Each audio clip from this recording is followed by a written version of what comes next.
Adam Protextor, I'm 27. That's a real last name? Yeah, Protextor. Wow. It's Protextor. I've never ever heard that last name. I think I'm the last one. The last Yeah, of the, I've been told. The last of the bloodline? Yeah, exactly. I've been told it's up to me. That is where P-Tek. Actually, P-Tek comes from when I was in high school. There was a breakdancing club at my school, and I was just getting into freestyling. I was getting into writing, doing hip hop. I tried my hand at being a b-boy. I was terrible at it, but that's where P-Tek comes from. That was the handle that the leader of the breakdancing group gave me, and then I just started doing one of those things where walking down the hall, people would yell that to get my attention instead of my real name. So stuck, and I started going by it. I was made fun of for that name so much. Really? It's like Protractor, Poindexter. There's so many things you can do with it. My dad got Co-Texter, but I don't think the kids in my generation were clever enough. But then all of a sudden, like in college, there was this weird switch around where I'd start paying with my debit card places, and people would be like, "That your real name? That's a cool name." I moved here after I graduated college. I made a movie in college, and then me and the co-producer and the guy who wrote it, we wanted to move to a movie city so we could finish it up. And that's this, Dropping Evil? Dropping Evil, yeah.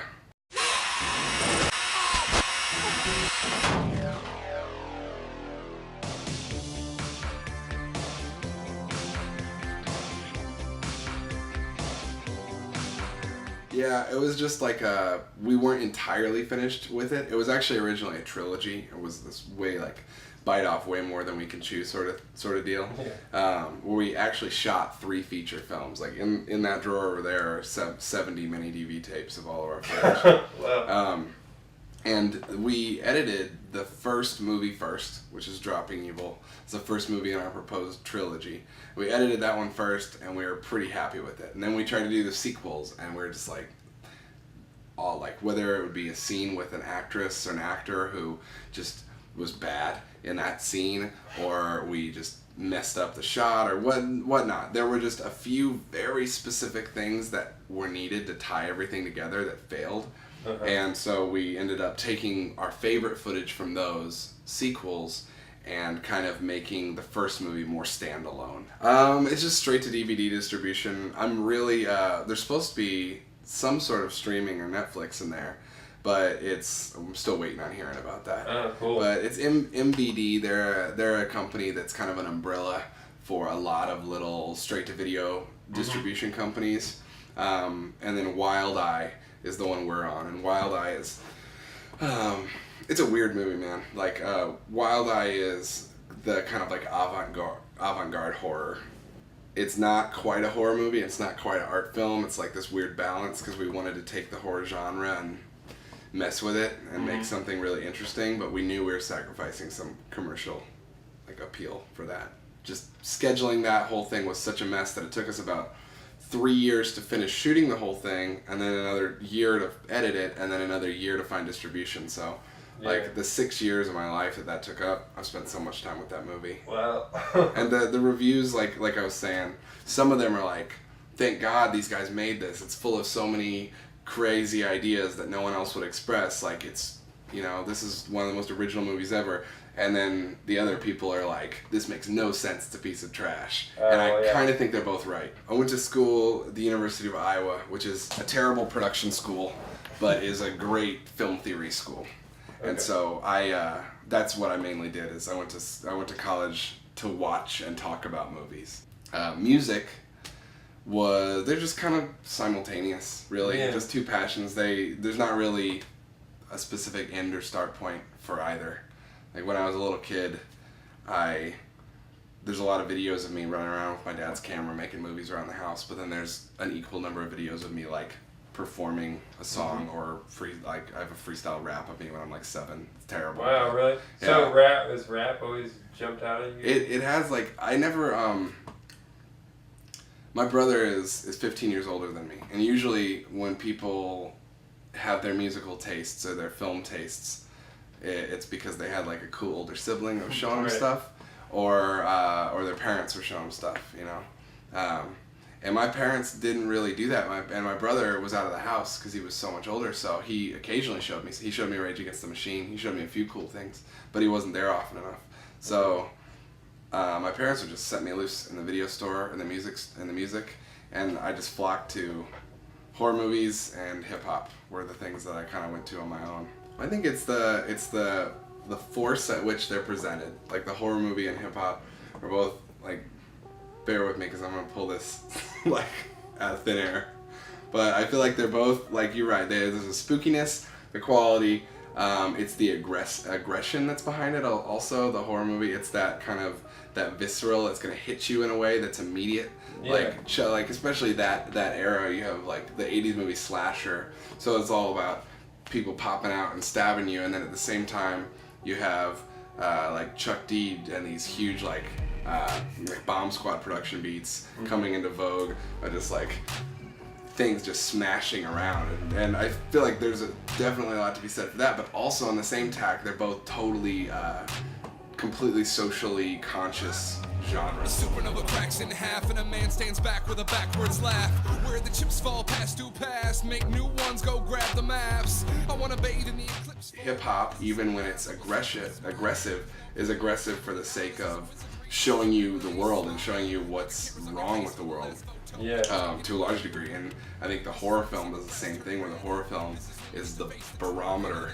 It tests our limits as a society. It says what are our morals right now. And I think both kind of do that. They interact with you in this moral way, but they smack you over the head with it. See, being from the Midwest, growing up listening to not only the hard stuff from the early '90s and the golden age New York hip hop and all that, and kind of I feel like Nas taught me like what I wanted to be, but then the other things were closer to what I actually was. Like Atmosphere was closer to what I actually was, like this white boy in Iowa. And so like coming from that, this like personal, angry, it's snowy, we're cold and we're depressed sort of hip hop, and all about the lyrics and all about who's got the tightest rhymes, down to the South, at least in the move for me, and then seeing all this really Houston inspired like banger club party stuff. Merging those two worlds was like my MO. Like that's what I wanted to do. I wanted to like be the MC who was like, I'm gonna spit thoughtful lyrics, but you're gonna party to it. And I'm kind of like, I think that's almost too simplistic of an MO. Like I think I painted myself into a corner with that. Yo, P-Tek rhymes with reject, and P-Tek rhymes with respect. I get both, so I don't need this shit. I get play, but I don't keep it. I'm tweeting out the tweeters went from he's alright to Jesus Christ. Can we supply this freaking like shit? So keep those eyelids peeled and don't be surprised when I leap and dive in. A million fishes swim out like some freaking prize shrimp. See monkeys looking for free lunchies. I'm a huge fan of limitations on art. Yeah. Like as someone who's, when you're creating it, like if you can restrict what you're allowed to do, I think you probably come up with something awesome.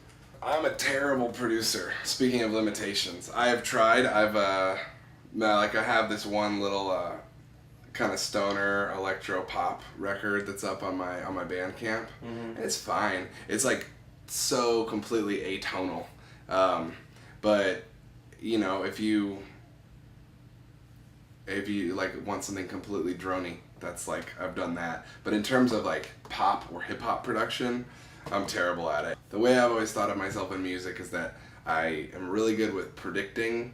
I'm really good with figuring out the arrangement and where things should fall and how things. I know where I want things to go. It's like a film director.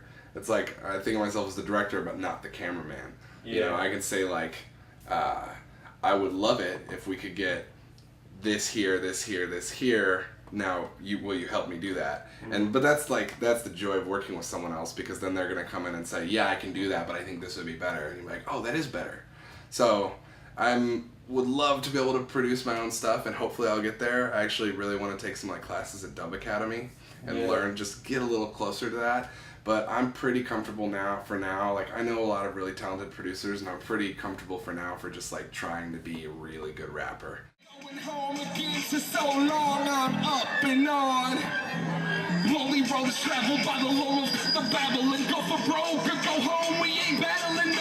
Went from too aggressive to not hood enough. From letting it pass to no, it's just not good enough. From the putting up with shit in junior high. Fuck the bullshit, you decide. What would you do? Double dare you, figure it out. Stupid, wild, and crazy kids. This ain't Nick, already got my guts, so let the show begin. I was alone, I didn't know anything at all.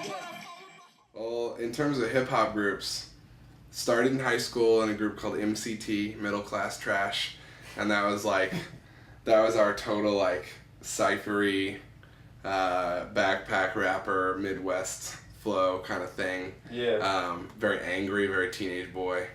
No Odd Future, I'll tell you that. But Department of Public Safety is actually just what me and Egon, he's the producer, he does a lot of these like kind of deep electronica beats, and Department of Public Safety is what he and I are called when we do something together. And then Space Camp Death Squad is a group I just joined in March, and it's been friggin' awesome. Can I swear? Oh, yeah. Okay, I didn't know if I could. It's been fucking awesome. I love Space Camp. Yeah, this is a really long intro. Everybody go home. Show's over. That shows is so boring. Here, kids, let's do this. Let's show mine. You catch my mic. Oh, we practiced that all night. Welcome to my werewolf movie. I hope I'm scared. You already got your been invited, giant wolf head. I'm a bitch excited. Sick in my mind like it is right. Just if I put my mind to it, doubtful. I guarantee you'll get a mouthful. Oops, I'm in an earful, but I'm sticking by my story. Cold, let's get on the Torians and kick it on the corner. I'm sick of all these glory arms keep pissing in the water. Swimming in the water park, and churches in the water parking. I think I'm calling that a party foul. Actually, I think I'm really kind of party down. Party down like a black hawk. The back up, back off. Watch your back, back off. Kick the back off. Nobody was playing in the corner. And the dual thing in the sword up. Crazy power, is it raining? Did I just tell my baby shower? Made of honor, take me to my waiting bride. And then it gets that with somebody, call me James, he died. Don't need the show. You drop motherfuckers, don't get my joke. Fuck motherfuckers, I'm chasing up. It was for gold, and it gets cold. Show. I read you knew that though. Adam Protextor equals technical and highly intellectual. When it comes to shows, we're taking the shit out of those. We're whipping the shit out of those. Look at the booty hole. I'm in the studio, rock the club, get in a vehicle, don't get around the pole. Then it comes to water. I'm making a jump for Joe. Seriously, I'm serial. I'm not running out of material. Perpetual testicle. Alcohol, of course I'm fucking a spectacle. Now they're like the real thing, baby. Kinda, sorta, maybe. Don't even try to save me. Coming in 20 pure attacks. One of the best. Keep making a throw. They bet they're matching. But I'm 15. Holy shit, G. So much your party with me. Misery loves the company. I'm in the voice of double names and the closest woman in history. People are constantly shifting. Checking and drinks about. Killing the beer and the whiskey.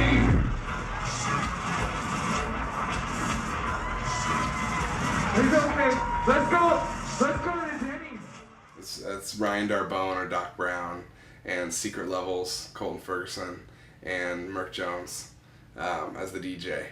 And originally it was Doc Brown and Noah Swords, who is really dope. And Noah Swords decided to retire from Space Camp, but they had already booked 35 Denton in March.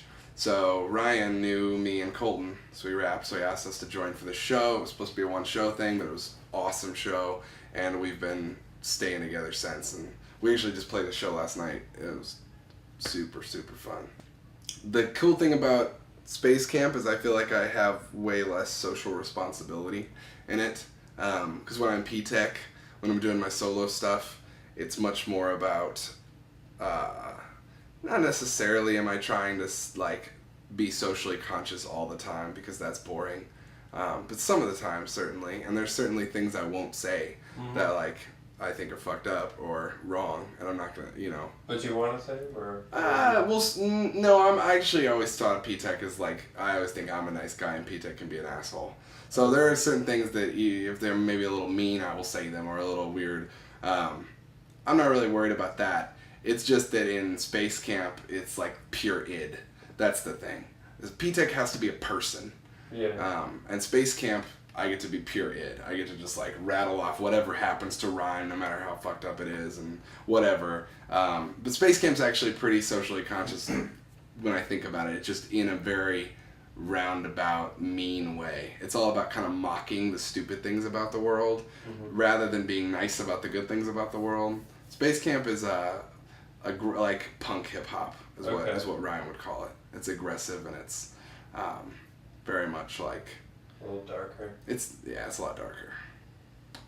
I guess for me, I know for a lot of like rock musicians, you find this right melody, you find this right harmony, you find something you know is catchy, and you know you did a good job. And I totally appreciate that being like a pat yourself on the back moment.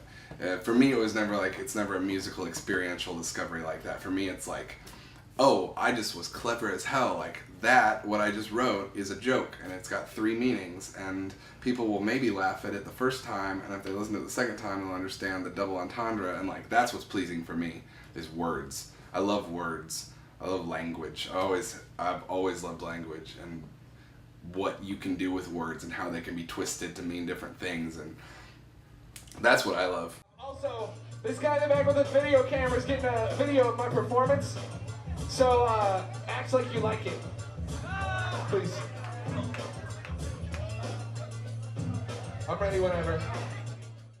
So looking at the Austin hip-hop scene, to me it seemed like, doing shows here, it seemed like I would do a show with these people, and they would be really cool. And I'd do a show with these people, and they'd be really cool, and they'd be doing different kinds of hip-hop. Like, this might be more like H-Town sound, and this might be more indie backpacky sound, just like we were talking about. But they're all just friends with each other, and they all book their friends on the shows, and then you have these little pockets of different subgenres of hip-hop. And so the idea of the open mic was create a space where all these people can come show each other their shit, and then hopefully we can coalesce all that into like what Austin, that basically the more people you have in one space, the easier it is to see what's going on. The way that it works is if we put out a list right at 11, we have people line up. They've gotten a lot better at lining up. It was kind of a madhouse for a while, but they'll line up. First come, first serve. If you're an MC, you write your name down on the list. You only write your name down, nobody else's. And then we go inside. We start it off. We bring up we say, I get on the mic, I host every week, and I get up on the mic and I say, yo, who wants to come do a freestyle with me? About 10, 15 rappers get on stage. We do a freestyle for about 5 minutes and kick them all off. And then we get to the list and we go through and just say, all right, up next is this person. They get to do a song, and that's it. So everybody gets to do one song, but the beauty of it is not even necessarily the stage time. The beauty of it is that everyone's there together. Like, Vanilla Ice was just a shitty rapper. Yeah. But it's still... And and I mean, I liked it because it was in the Ninja Turtles movie. Right. But I guess, let me think about this. So, like, the whole white rapper thing, I think, definitely had a stigma in the beginning, and there were people who cut through that, like the Beastie Boys. But even the Beastie Boys, we're going to see a little bit of a segregation of what they were doing. And I think that, like, a certain amount of that is pretty just, and it's like a guarded, because hip-hop didn't grow as, like, hip-hop's going to be the next cultural movement. No one sitting around thinking that way in New York in, the late 70s, early 80s. No one's thinking that.